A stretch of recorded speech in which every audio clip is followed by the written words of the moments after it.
Hello everyone, কেমন আছেন সবাই? কিছুদিন আগে বাইকে করে শ্রীমঙ্গল গিয়েছিলাম। সেই চিত্র আপনাদের সামনে তুলে ধরব এবং আপনারা কীভাবে বাইকে করে ময়মনসিংহ থেকে শ্রীমঙ্গল যাবেন, কোথায় থাকবেন, কেমন খরচ এবং কোন কোন জায়গায় ঘুরতে পারেন সেই বিষয়ে আলোচনা করব। সাথেই থাকুন, শুরু করা যাক আজকের ভিডিও। আমি মূলত গিয়েছিলাম ময়মনসিংহ থেকে শ্রীমঙ্গল। তো ময়মনসিংহ পার হওয়ার পরপরই আপনারা জানেন ময়মনসিংহ টু কিশোরগঞ্জ একটি সুন্দর রাস্তা রয়েছে, যেই রাস্তাটি আপনারা দেখতে পাচ্ছেন। খুবই সুন্দর রাস্তা। আর তাছাড়া যেহেতু সকালে রওনা দিয়েছি, সকালের শান্ত স্নিগ্ধ পরিবেশ, ঠান্ডা বাতাস খুব ভালো লাগছিল, কুয়াশা ভেজা। আমার জার্নিটা ছিল 20/9/2024 তারিখ। তো কিশোরগঞ্জ রুট পার হওয়ার পর কিশোরগঞ্জ থেকে ভৈরবের যে রাস্তা, সেটি আসলে ভিডিওতে দেখানোর মতো নয়, তাই সেটি দেখালাম না, কারণ মন খারাপ হয়ে যেতে পারে। তো সরাসরি চলে আসলাম ভৈরব ব্রিজ অর্থাৎ মেঘনা ব্রিজের উপর। এখন আমি মেঘনা ব্রিজ পার হচ্ছি। তো এখানে একটা ইন্টারেস্টিং ব্যাপার আছে, সেটি বলে নেই। আমি যে মোটরসাইকেলটি দিয়ে যাচ্ছি, এটির ব্যাপারে শুনলে তো আপনারা অবাক হয়ে যাবেন যে এই মোটরসাইকেল দিয়েও এত দূরে ট্যুর দেওয়া যায়। এইটি মূলত ইয়ামাহা এলবা 106 অর্থাৎ ইয়ামাহার একটি 106 সিসির মোটরসাইকেল, যার বয়স 14 বছর রানিং। এই বয়সেও শুধু একা নয়, ফিলিয়ন নিয়ে আমি ময়মনসিংহ থেকে শ্রীমঙ্গল গিয়েছিলাম এবং আলহামদুলিল্লাহ আমার 3 দিনের জার্নিতে কোনো রকম প্রবলেম দেখা দেয়নি। ব্যাপারটি খুবই ভালো লেগেছে। আসলে যেহেতু এটা ইয়ামাহা বংশোদ্ভূত, বুঝতেই পারছেন, ইয়ামাহা মানে হচ্ছে আসল পুরুষ। বুড়ো হয়ে গেলেও ইঞ্জিন ঠিক থাকে। তো যাই হোক, ভৈরব পার হওয়ার পর আবারও সেই ভাঙাচোরা রাস্তা একদম বিশ্ব রোড পর্যন্ত, যা খুবই বাজে অভিজ্ঞতা। তারপর ভৈরব থেকে মোটামুটি মাধবপুর থেকে মুক্তিযোদ্ধা চত্বর, এগুলো আসলে তেমন আলোচনার তেমন কোনো জায়গা নেই। মুক্তিযোদ্ধা চত্বর থেকে আপনার শায়েস্তাগঞ্জ হয়েও যেতে পারেন, এদিকে চুনারুঘাট হয়েও যেতে পারেন, সাতচুরি হয়ে।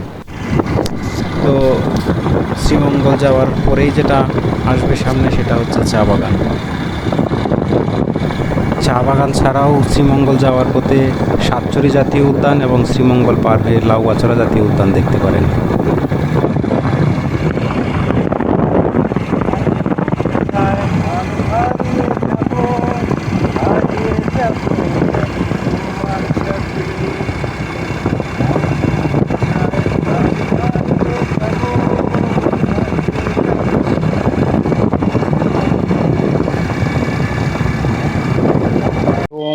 দিস ইজ রাসেল মুসাফির, স্বাগত জানাচ্ছি লাউগাছড়া চা বাগান থেকে। সাথ থাকবেন, আজকে ঘুরে ঘুরে চা বাগান দেখাবো, আসুন আমার সাথে। অনেক দূর পর্যন্ত এর এরিয়া, প্রায় এদিকে 5 কিলোমিটার হবে।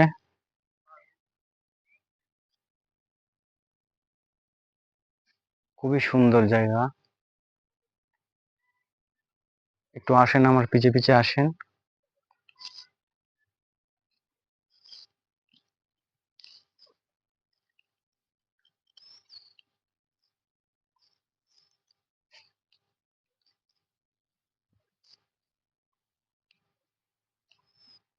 খুবই নীরব, নিস্তব্ধ, শান্ত পরিবেশ।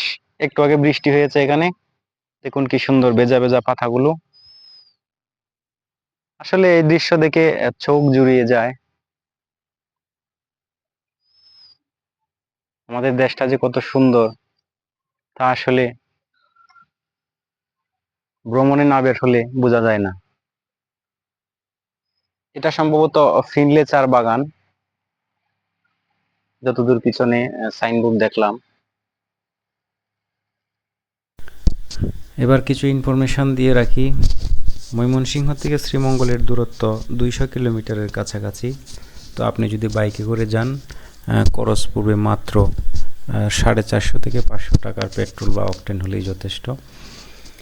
আর শ্রীমঙ্গলে থাকার জন্য অসংখ্য হোটেল এবং চা বাগানে কিছু রিসোর্ট রয়েছে। আপনি আপনার অবস্থা অনুযায়ী আপনি 500 টাকা থেকে শুরু করে 5000 টাকার হোটেল পর্যন্ত রয়েছে।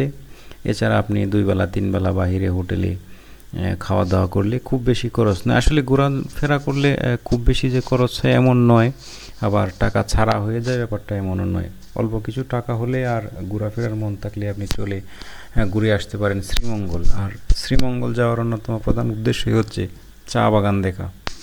তো কেমন লাগলো ভিডিওটি তা অবশ্যই কমেন্ট করে জানাবেন এবং লাইক শেয়ার কমেন্ট করতে ভুলবেন না। ধন্যবাদ।